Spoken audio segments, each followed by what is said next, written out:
அனைவருக்கும் வணக்கம். இப்போ நீங்கள் பார்த்துட்டு இருக்கிறது என்னென்னு எல்லாருக்குமே தெரியும். ஏன்னா இது பார்க்காதவங்களும் இருக்க மாட்டாங்க, சாப்பிடாதவங்களும் இருக்க மாட்டாங்க. அவ்வளோ சூப்பரான ஒரு இனிப்பு வகை தான் இது. இன்றைக்கி வந்து எலைட் அரிசி மாவில் எப்படி செய்யலான்றதை பார்க்கலாம் வாங்க. ஒரு பாத்திரத்தில் அரிசி மாவு போட்டு அதில் வந்து தேவையான அளவு உப்பு, கொஞ்சமாக எண்ணெய் போட்டு கையாலே கலந்து விட்டுக்கோங்க. ஏன்னா எல்லாமே வந்து கொஞ்சம் ஒன்று சேர கலக்கணும். அதுக்கப்புறம் வந்து நல்லா கொதிக்கிற தண்ணியை வந்து இதில் ஊற்றி கரண்டியால் தான் கிண்ட முடியும். ஏன்னா கையால் கிண்ட முடியாது, அவ்வளோ சூடாக இருக்கும். பச்சை தண்ணி வந்து இதுக்கு யூஸ் பண்ணக்கூடாது, கரண்டியால் மட்டும்தான் கிண்ட முடியும். அதுக்கப்புறமா கொஞ்சம் கை வச்சும் அழுத்தம் கொடுத்து பிசைஞ்சிங்கன்னா இந்த மாதிரி வந்து கிடைக்கும் நம்மளுக்கு மாவு. அப்புறம் என்ன, கையில் கொஞ்சமாக எண்ணெய் விட்டுட்டு கட்டை விரல் மட்டும் உள்ளே வச்சு மீதி 4 விரலுமே வெளியே வச்சு இந்த மாதிரி அழுத்தம் கொடுத்து சுற்றினீங்கன்னா அழகாக ஒரு கொட்டாங்குச்சி ஷேப்பில் வந்து வரும்.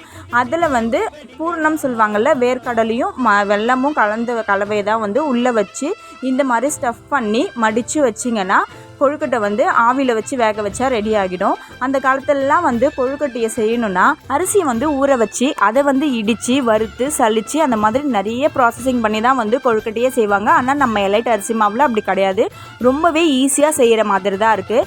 நீங்களுமே வந்து வருகிற இந்த விநாயகர் சதுர்த்திக்கு எலைட் அரிசி மாவில் கொழுக்கட்டை செஞ்சு விநாயகர் சதுர்த்தியை கொண்டாடுங்க. அனைவருக்குமே இனிய விநாயகர் சதுர்த்தி நல்வாழ்த்துக்கள்.